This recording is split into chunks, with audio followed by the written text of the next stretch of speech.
Olá a todos e todas, eu queria saudar a todas as organizações e aos jovens que participam desta atividade de juventude aí de Ribeirão Preto. Infelizmente a gente não pôde estar presente, mas queria mandar uma saudação, um abraço aqui da Secretaria Nacional de Juventude, valorizar muito essa iniciativa de vocês, de realizar esse encontro, de aprofundar o debate sobre o papel da juventude na sociedade, as políticas públicas para a juventude e como que a gente pode ampliar sua intervenção na sociedade, não só para defender os seus direitos, mas a construção de uma sociedade mais solidária, inclusiva e participativa. O nosso esforço aqui na Secretaria Nacional de Juventude é para fortalecer esse entendimento do papel e do lugar da juventude na sociedade. É para isso que a gente fez uma luta muito forte para a aprovação do Estatuto da Juventude, que foi sancionado agora em agosto pela presidenta Dilma, que é uma grande declaração dos direitos dos jovens e que, além de definir quais são esses direitos, né, a educação, o trabalho, a cultura, o lazer, o território, a participação, a mobilidade, dentre tantos outros, ele aponta para o Estado brasileiro a necessidade, né, do Estado se organizar melhor para transformar esses direitos em políticas públicas concretas que melhorem a vida da juventude e a sua inclusão na sociedade. Então a gente está debruçado agora sobre a construção do Sistema Nacional de Juventude, que deverá estar pronto e assinado pela presidenta Dilma até o final de fevereiro. Estão todos convidados, inclusive, a opinar sobre o sistema, que já está aberto para consulta até o dia 13 de dezembro. Então entrem lá no participatório e confiram e opinem o que vocês acham que deve ser a atribuição da Prefeitura, do Governo do Estado, do Governo Federal em relação à execução da política de juventude. É também uma tarefa até o final de fevereiro regulamentar os benefícios previstos no Estatuto, que é o benefício da meia entrada e da meia passagem interestadual para jovens de baixa renda e jovens estudantes, no caso da meia entrada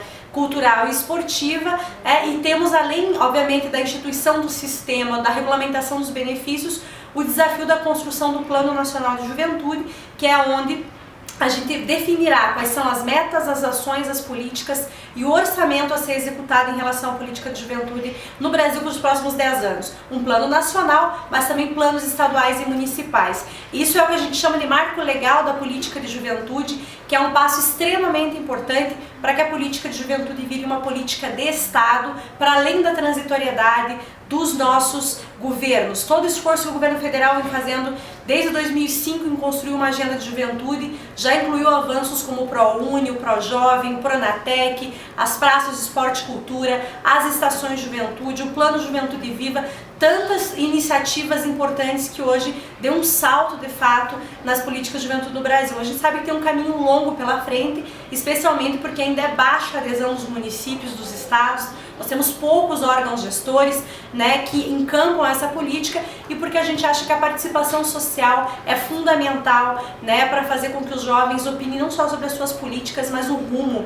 né, do desenvolvimento do país, na reforma política, na construção de uma agenda estrutural de reformas. Então é fundamental fortalecer esses laços de solidariedade na sociedade civil, mas também nesse diálogo com os órgãos gestores, com as prefeituras, com os estados, né, e obviamente com o governo federal. A Secretaria de Juventude está aberta para isso. Além do Conselho Nacional de Juventude, dos nossos vários debates pelos estados afora, a gente abriu e lançou o Participatório, que é um instrumento virtual para que os jovens possam opinar sobre a política, para que a gente possa abrir consultas, como é o caso do sistema. Então a gente convida a todos que quiserem opinar e participar, que também potencialize esse instrumento. Um outro tema extremamente importante que está na roda agora, e a gente queria convidá-los e reforçar essa luta, essa caminhada, é a defesa da vida da juventude, especial da juventude negra. Nós sabemos que os homicídios no Brasil são altíssimos, né, que a violência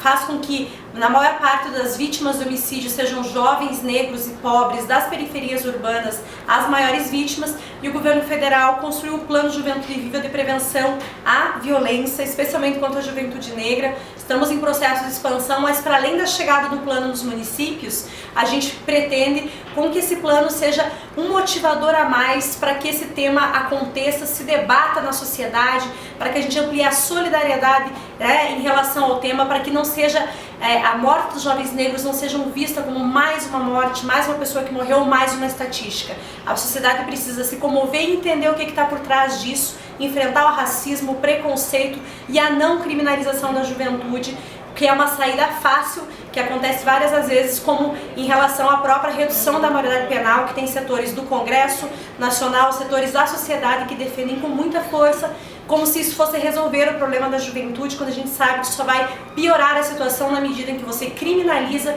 e culpa mais uma vez os adolescentes por serem os causadores da violência no Brasil, quando eles são parte de um sistema maior que os vitimiza e também os expõe mais à violência. Não significa que não tem que discutir punição para qualquer jovem ou adolescente cometer uma crise. Para isso tem um crime, para isso tem um sistema socioeducativo que precisa ser melhorado, precisa ser qualificado. Mas a gente precisa discutir os dados, discutir as questões e apontar soluções. E apontar essas soluções, a gente acredita que passa por construir mais políticas de inclusão, de inserção, de prevenção à violência, de envolvimento das comunidades, da mídia, das famílias, das escolas, ou seja,